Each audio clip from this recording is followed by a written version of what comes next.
Imagine करो एक ऐसा यूनिवर्स जहाँ पर Superman, Batman, iron man, Aquaman, flash और इस जैसे और भी सुपर हीरोज जो एग्जिस्ट करते हैं, लेकिन वो सारे के सारे विलन्स हैं या फिर कुछ अच्छे हैं कुछ बुरे हैं और मेजोरिटी उनमें से बुरे लोगों की है। तो आपको कैसा महसूस होगा? और जो सिंपल लोग हैं जिनके पास जीरो पावर्स है वो उन सबसे लड़ने की कोशिश कर रहे हैं। और इन्हीं सारी चीजों के ऊपर बातें करता है अमेज़न प्राइम के ऊपर 2019 में आने वाला शो द बॉयज। इस शो के अंदर बहुत ज्यादा वॉयलेंस, ब्रूटैलिटी, खून खराबा एग्जिस्ट करती है, जिसके अंदर पॉलिटिक्स भी है और करप्शन और उसके अलावा बहुत सी चीजों के ऊपर डिस्कशन करते हैं। तो बगैर वगैरह करते हुए मैं इसके सीजन 1 के ऊपर डिस्कशन करूंगा, क्योंकि इसका जो सीजन 4 है 13 जून को आने वाला है। तो आज पहले सीजन के ऊपर बात करेंगे। इसकी और भी 2 वीडियोस आएगी जिसके अंदर हम सीजन 2 और सीजन 3 के ऊपर बात करेंगे। तो चैनल को जरूर सब्सक्राइब कर लेना। तो द बॉयज एक डार्क सुपर हीरो शो है जिसके अंदर सारे सुपर हीरोज विलन हैं और इसके अंदर जो सुपर हीरोज हैं उनको हम सूप्स के नाम से जानते हैं, जो कि करप्टेड हैं अपनी सुपर पावर्स की वजह से और सेलिब्रिटी स्टेटस की वजह से। तो इसके अंदर हमें 2 ग्रुप देखने को मिलते हैं, जिनमें से एक है द बॉयज और दूसरा है the seven. The boys vigilantes हैं, पर हमारे जैसे लोग हैं जिनके पास कोई भी सुपर पावर्स नहीं है और वो सूप के खिलाफ लड़ते हैं जो कि करप्टेड है पावर की वजह से। और दूसरी तरफ द सेवन है जिनके अंदर सारे सुपर हीरोज शामिल हैं और एक 7 लोगों की सुपर हीरो ग्रुप होता है जो कि एक कॉर्पोरेशन वॉइड इंटरनेशनल के अंडर काम करते हैं, जैसा कि अवेंजर्स होते हैं और जस्टिस लीग है। इस तरह ही इनका ग्रुप होता है द सेवन के नाम से, जिसको वॉइड लीड करता है। बिल्कुल वैसे ही जैसे ब्रूस वेन फंड करता है जस्टिस लीग को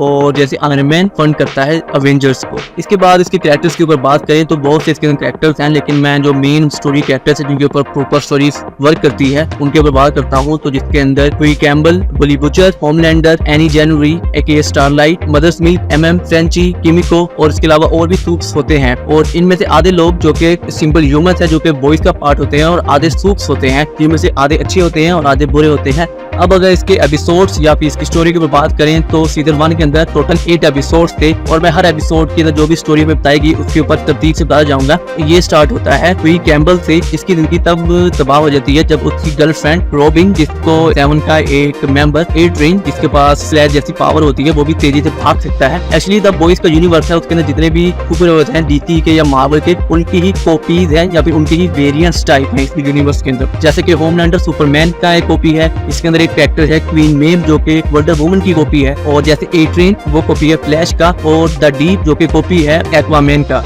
ऐसे ही और भी कैरेक्टर्स हैं जो कि अलग अलग सुपर हीरोज से इंस्पायर्ड हैं। एड्रियन तेजी से भाग रहा होता है अपनी सुपर स्पीड के अंदर और वो मार देता है ह्यूई की गर्लफ्रेंड को। तभी उसकी मुलाकात होती है बिली बुचर के साथ। Billy Butcher actually the Boys का लीडर होता है। बिली बुचर उसको एक काम देता है कि वो सेवन के टावर के अंदर जाए और वहां पर एक चिप लगा के आए ताकि उनकी सही बातों को रिकॉर्ड कर सके, जो कि उसको पता है जितने भी सुपर होते हैं सारे विलन्स हैं, तो जितनी भी प्लानिंग करेंगे वो सारी उनको पता चल जाएगी। ह्यूई ऐसा ही करता है, वो जाता है द सेवन के टावर के अंदर, जो कि एड्रियन ने मार दिया होता है रॉबिन को जो कि उसकी गर्लफ्रेंड थी। तो उसको नेगोशिएट करने के लिए द सेवन के टावर के अंदर बुलाया जाता है ह्यूई को, ताकि उनसे बातचीत करे, उसमें बहुत पैसे वगैरह दे। जैसे हमारे यहाँ पर आम पॉलिटिशियन होते हैं जो लोगों को पैसा खिला देते हैं, वैसे ये भी ऐसे करते हैं, लोगों को पैसा खिला के उनका मुंह बंद करवा देते हैं। तो ह्यूई को भी वहाँ पर इसी वजह से बुलाया जाता है। ह्यूई टावर के अंदर जाता है, वहाँ पर चिप लगाता है, लेकिन चिप लगाते वक्त उसका सामने आता है ट्रांसल्यूसेंट से। ट्रांसल्यूसेंट भी द सेवन का एक मेंबर होता है जिसके पास गायब होने की पावर होती है। तो वो वहाँ पर देखता है कि जो ह्यूई है वो वहाँ पर चिप लगा रहा होता है, फिर उसका वो पीछे रहता है। इसके बाद हम देखते हैं बुचर और फ्रेंची की मदद से वो ट्रांसल्यूसेंट को पकड़ लेते हैं और उसको पकड़ के एक अड्डे पे जाके बंद कर देते हैं और वो उसे एपिसोड 2 के एंड पे मार भी देते हैं। उसे मारने का तरीका भी काफी मजेदार होता है। वो एक्चुअली करते हैं कि उसकी ऐस होती है वहाँ पर एक बॉम्ब लगा देते हैं, उसको फाड़ देते हैं और वो टुकड़े टुकड़े हो जाता है। यार वो खून खा पाता, उस सीन के अंदर बहुत मजा आया था। वो सीन देखिए, जिसको वॉयलेंट सीन्स पसंद है उसके लिए सीरीज परफेक्ट है। इसके बाद हम देखते हैं जो एड्रियन होता है जिसने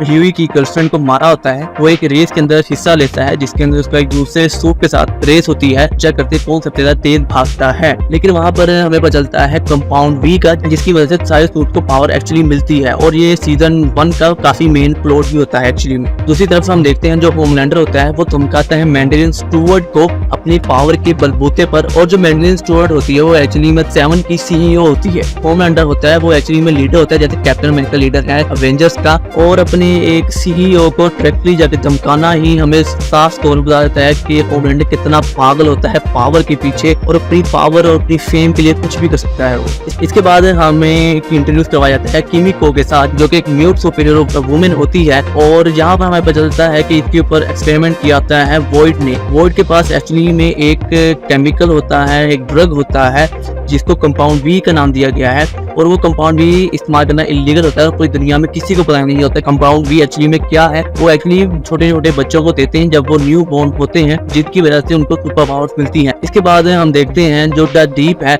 उसको बहुत ज्यादा क्रिटिसाइज किया जा रहा होता है और इसकी वजह होती है स्टारलाइट। एपिसोड 1 होता है, उसी के अंदर एक्चुअली असॉल्ट करने की कोशिश की होती है स्टारलाइट को, उसके सामने एक्चुअली वो जाके नेकेड हो जाता है, जो कि सच में बहुत गलत बात थी। और वो पब्लिक में आके इस बात को रिवील कर देती है कि द डीप ने मुझे इस तरह ट्रीट किया है, जिसकी वजह से पूरे सोशल मीडिया के ऊपर उसको बहुत ज्यादा हेट मिलने लग जाती है और इसकी वजह से बहुत ज्यादा डिप्रेसिव होकर चला जाता है। और बहुत अच्छा हुआ, मुझे डीप बहुत बुरा लगा था, एक डीप और एक एड्रियन दोनों मुझे बहुत ही ज्यादा बुरे लगे थे सीजन 1 के अंदर। और दूसरी तरफ हम देखते हैं होमलैंडर जो कि एक ट्रेन के ऊपर क्वीन मेव के साथ जाता है, प्लेन को हाईजैक किया होता है। होमलैंडर और क्वीन मेव उस एरोप्लेन को बचाने की कोशिश करते हैं, लेकिन गलती से होमलैंडर उस प्लेन का जो कंट्रोल्स होते हैं उसको तबाह कर देता है, जिसकी वजह से वो सारे लोग मरने वाले होते हैं। और इसके ऊपर क्वीन मेव कहती है कि हमें चाहिए कि हम लोगों को बचाएं, लेकिन तो ऐसा करने से वो इनकार कर देता है और वो सारे के सारे लोग मर जाते हैं। क्वीन मेव और होमलैंडर वहां से बच के निकल जाते हैं, जिसके ऊपर क्वीन मेव को काफी दुख भी होता है कि उसने ऐसा क्यों किया। लेकिन होमलैंडर बहुत ही ज्यादा घटिया कैरेक्टर होता है, क्योंकि उन सब लोगों को मरने देता है वहां पर।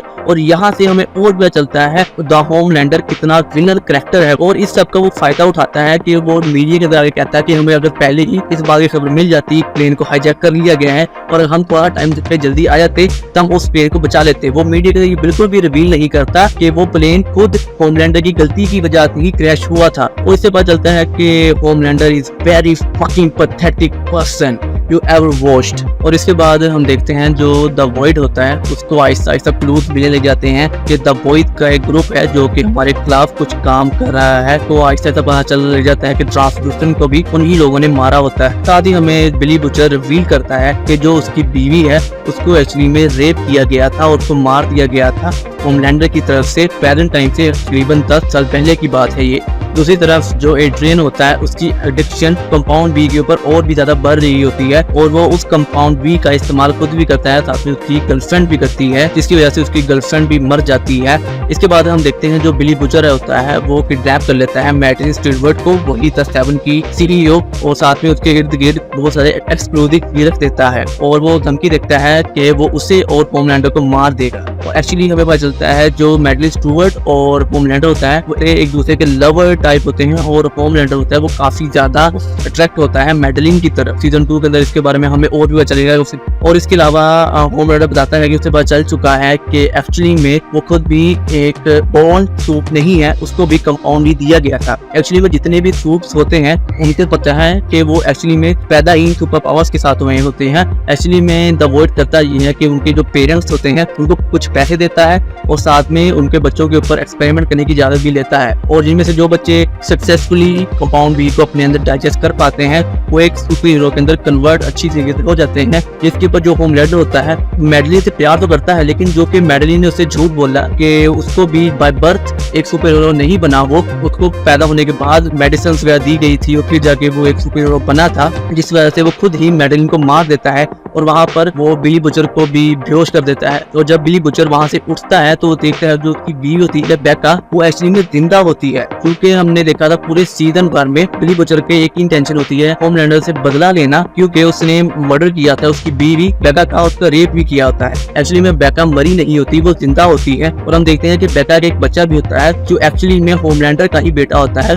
और इसी के साथ हमारा सीजन 1 एंड हो जाता है और आगे की स्टोरी सीजन 2 के अंदर कंटिन्यू होती है। तो फिर अभी के लिए ये थी पूरे सीजन 1 की स्टोरी, जिसको मैंने अपनी तरफ से काफी सिंपल करके आपके सामने रख दिया है। आई होप तो कि आपको सीजन 1 का पूरा रिकैप मिल चुका होगा। अगर आपने अभी तक सीजन 1 नहीं देखा तो वीडियो को देखने के बाद आपको उसके बारे में आइडिया हो चुका होगा कि सीजन 1 के अंदर क्या क्या है। मैंने आपको अभी ऊपर चीजें बताई हैं, उसके अंदर और भी चीजें हैं जो कि अगर आप चाहो तो सीजन 1 जाके देख सकते हो। तो अब से तकरीबन 3 दिन बाद 13 जून को सीजन 4 आ जाएगा, जिसके ऊपर भी मैं वीडियो बनाऊंगा। तो उसके ऊपर अगर आप वीडियो देखना चाहते हो तो चैनल को जरूर सब्सक्राइब कर लेना। और इसके अलावा मैं सीजन 2 और सीजन 3 का भी रिकैप वीडियो बनाऊंगा। अगर आपने वो भी वीडियो देखनी हुई तो चैनल को सब्सक्राइब कर लेना, बेल आइकन को जरूर क्लिक करना। इसके अलावा अगर आपको वीडियो अच्छी लगी हो तो इसको लाइक करना, दोस्तों के साथ जरूर शेयर करना, कमेंट में बताना कि आपका सीजन 1 के ऊपर क्या सोर्स है, मुझे वीडियो के अंदर क्या चेंजेस करने चाहिए उसके बारे में जरूर बताना। आपके जो फीडबैक होता है वो मेरे लिए बहुत खास होता है। और इसके अलावा मैं मिलूंगा आपसे किसी और वीडियो के अंदर एक नए टॉपिक के साथ। तब तक के लिए गुड बाय।